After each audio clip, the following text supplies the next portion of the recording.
안녕하세요. 7월 8일 매일 성경 함께 나누겠습니다. 첫 번째 문단입니다. 나는 너와의 청년과 신혼 때의 사랑을 기억한다. 사랑의 모습은 씨 뿌리지 못하는 땅 광야에서 나를 따랐다. 라고 말하고 있습니다.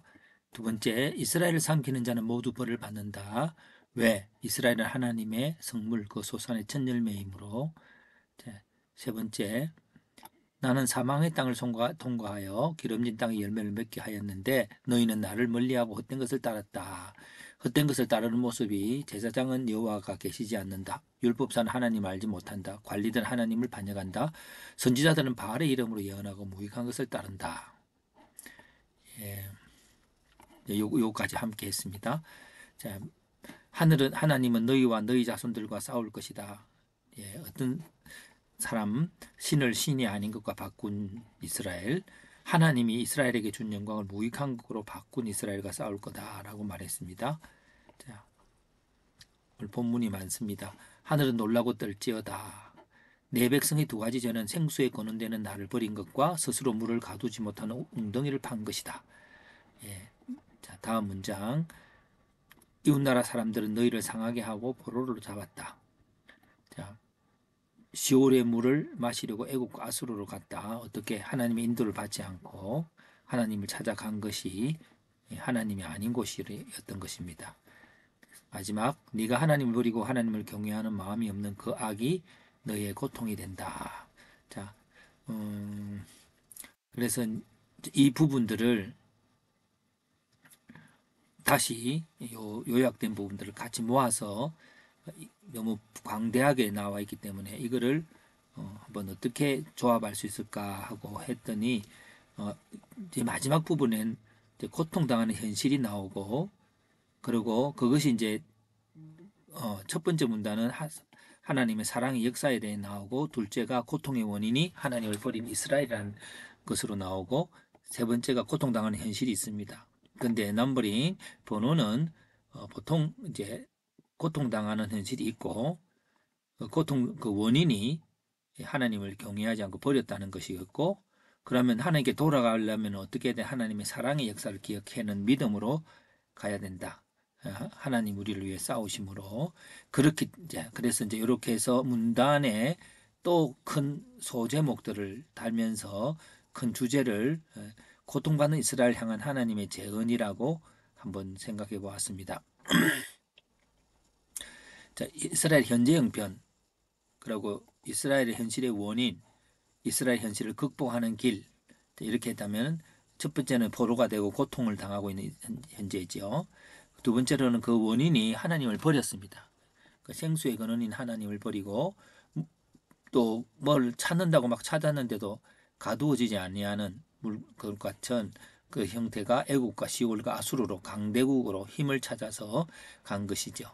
그럼 극복하는 길은 하나님을 기억하는데 과거의 역사를 기억하고요.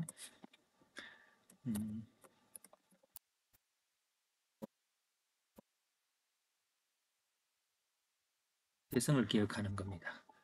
첫 열매인 이스라엘로서 기억하는 겁니다. 이렇게 해서 첫 열매인 이스라엘의 그 정체성이 뭘까요? 아까 첫 열매는 어떤 것이라고 했습니까? 첫 열매는 이게 여기 보면은 첫 열매라는 것은 소산인데 하나님이 하나님의 편이죠. 이스라엘 삼키는 자는 모두 벌을 받는다고 했으니까 이렇게 하나님의 것이죠. 하나님의 것. 그것도 그를 삼키면 벌을 받아. 예. 이스라엘을 삼키면 하나님께서 벌을 주신다고 하셨습니다. 네, 그런 것들이 이제 그런 존재로 내가 얼마나 사랑받는 자이고 또 사랑받는 역사가 있는 걸 기억하면서 하나님을 경외할 때의 고통으로부터 자유가 이어지게 되는 것이죠. 이 두 개가 연결되는 겁니다. 자, 글을 적어 보았습니다. 하나님은 인간의 생명을 이어가는 생수가 되십니다. 왜냐하면 하나님은 신이시기 때문입니다. 하나님은 이스라엘을 사랑하셨습니다. 청년과 신혼 때의 사랑처럼 애굽에서 인도하시고 사망의 땅을 통과하게 하시고 기름진 땅에서 기름진 열매를 맺게 하셨습니다. 이스라엘을 첫 열매라고 하셨습니다.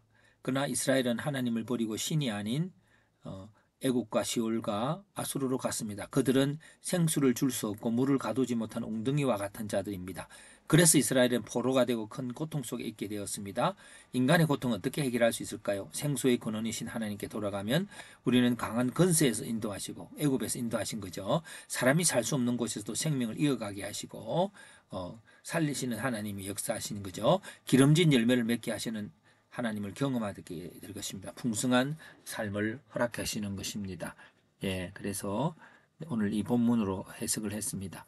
이 속에서 어떤 것이 되든 오늘 기억할 것은 하나님 인도하시고 인간이 살기 불가능한 곳에서 생명을 얻게 하시고 그리고 하나님 온 만물과 지으신 자연 속에서 주는 풍성한 열매를 먹게 하시고 그래서 근데 그렇게 하는 이유가 이스라엘을 자신의 첫 열매라고 하시는 거죠.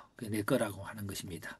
자, 오늘 우리 모든 그리스도인들은 연약할지라도 하나님이 말하기를 너는 내 것이라 말씀하시고 과거에 이어오셨으므로 언제나 삶의 우선권을 주님께 두시기를 바랍니다.